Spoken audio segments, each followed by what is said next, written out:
Hello everyone, it's Todd from Riveredge Nature Center, and I'm here to show you what you should do with your garlic in the spring.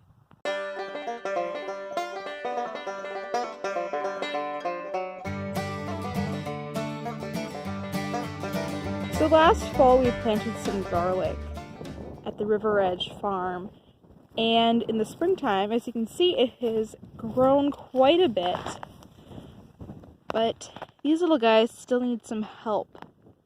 So what our job is to make sure they're actually all there.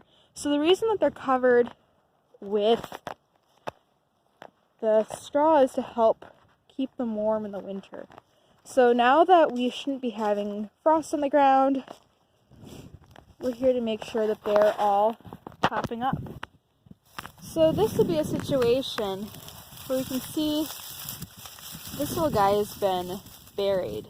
So we just want to kind of help him out, make sure he's able to get some light. Now the nice thing about the straw is that it also acts as a nice weed preventative. But as you can see, it is clearly doing its job very well.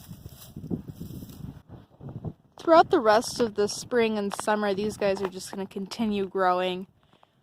And they don't take a whole lot of work to have anything done to them other than occasional weeding. As I said, the straw acts as a nice barrier for weeds, but that doesn't mean that they're still not going to grow. Like here, you can see we have our nice garlic plant, then here we have some regular grasses that are growing. And those guys are not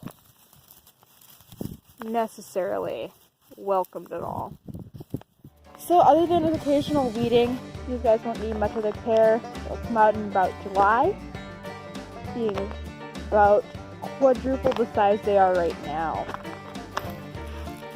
And then they are ready to be harvested.